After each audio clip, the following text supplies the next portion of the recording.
તો આજે આપણે બનાવી રહ્યા છે ચિકન મસાલા। તો મેં 1 કિલો ચિકન લઈ લીધું છે અને એમાં એડ કરશી આપણે ચિકનનો મસાલા।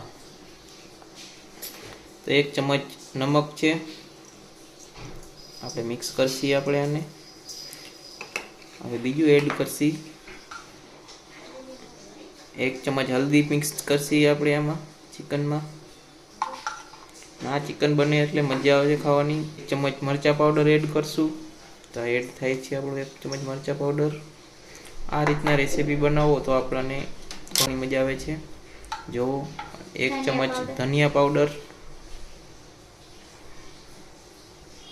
હજી આપણે મિક્સ કરી રહી છે ધનિયા પાવડર।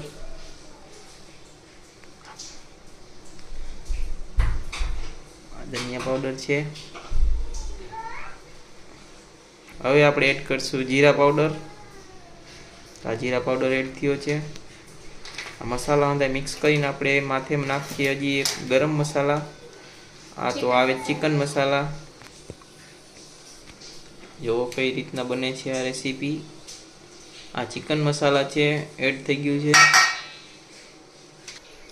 1 ચમચી 1 ચમચ લસણનો પેસ્ટ નાખશી આમાં। તો એડ થઈ ગયું છે। 1 ચમચી લીંબુ એડ કરશી આમાં આપણે। તો 1 ચમચ લીંબુ એડ થાય છે। આ નાખી તો મસાલાનો સ્વાદ સારો આવે। આપણે આને મિક્સ કરશી। જો કઈ રીતના મિક્સ થાય છે। આ અંદર મિક્સ કરીને હરખું ફ્રાય કરવામાં આવશે આને। લીંબુ નાખો તો સ્વાદ સારો આવે છે।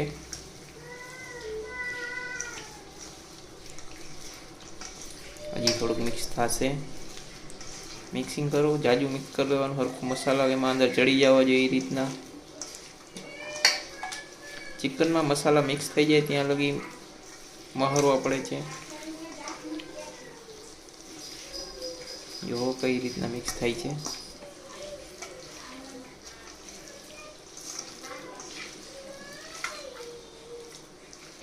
તો આપણા મસાલા મિક્સ થઈ ગયા છે। જોઈ લ્યો કેવો કલર પકડ્યો છે સરસ મજાનો। અને હવે આપણે આને અડધી કલાક રહેવા દેવાનું છે। અડધી કલાક પછી બીજું સંધુ કરવાનું છે।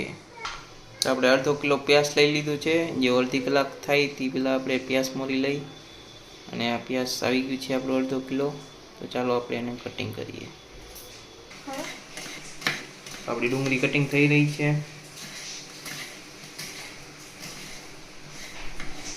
એવો કઈ રીતના ડુંગળી કટિંગ કરવું છે। ઝીણું કટિંગ કરો તો મિક્સિંગ સારું થાય છે, ગ્રેવી સારી આવે છે।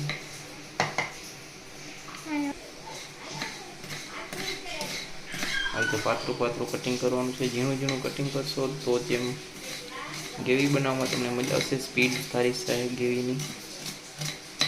ગ્રેવી સારી થાય એટલે ટેસ્ટ વધી જાય।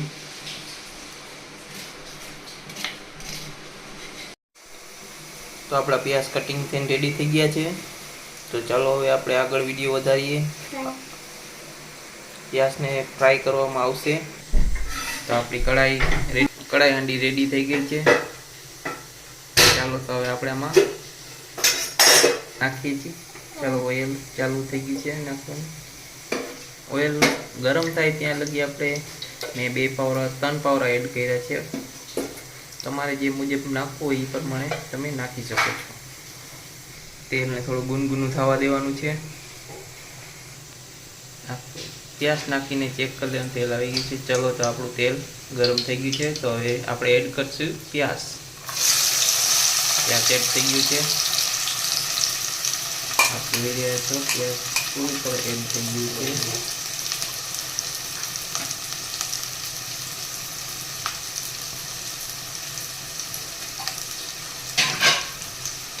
પ્યાસને થોડું મિક્સ કરી નાખીએ આપણે।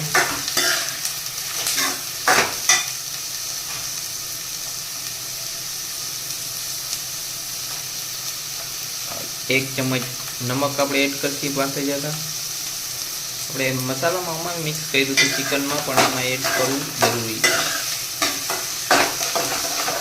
પ્યાસને આપણે થોડીક વાર રહેવા દઈશું। પ્યાસને હજી આપણે હલાવી રાખીએ, હજી બ્રાઉન જેવા થઈ જાય પછી આપણે બીજું એડ કરવામાં આવશે। તો થોડું બ્રાઉન જેવી થઈ ગઈ છે. તો હવે આપણે આમાં એક મસાલો એડ કરશી, હલ્દી પાવડર એડ થયો છે. પાછું આપણે મિક્સ કરી નાખીએ હલ્દી પાવડરને, થોડુંક હલાવી નાખીએ એટલે ઓકે. હાલ બોલતી નહીં. લસણવાળી ચટણી આમાં આપણે એડ કરશી. જો બ્રાઉન થઈ ગયું છે પ્યાજ, તો એમાં આપણે એડ કરશી લસણવાળી ચટણી. લસણવાળી ચટણી છે એડ થઈ ગઈ છે.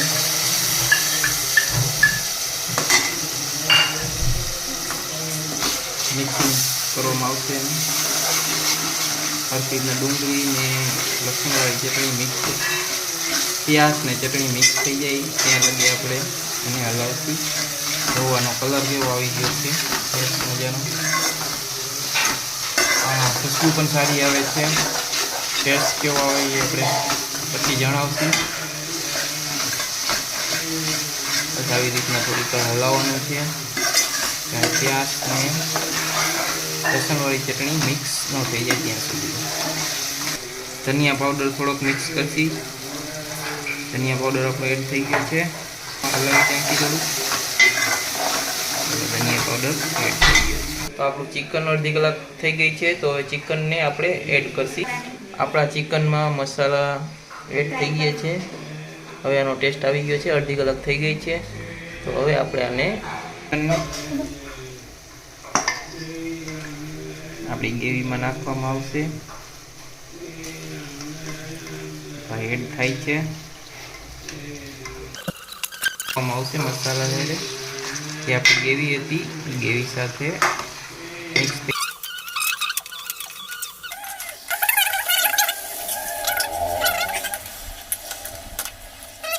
ઢાંકી દઈએ.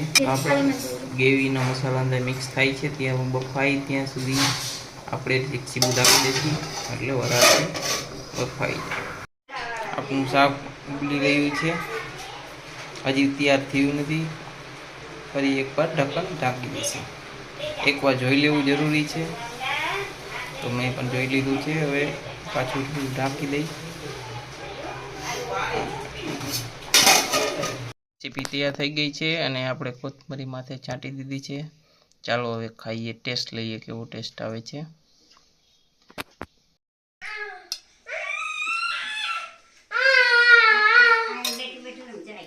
જોરદાર રેસીપી બની છે, મસ્ત ટેસ્ટ છે. તમે આવી રીતના રેસીપી બનાવો અને આવા જ વિડીયો જોવા માટે ચેનલને સબસ્ક્રાઈબ કરો.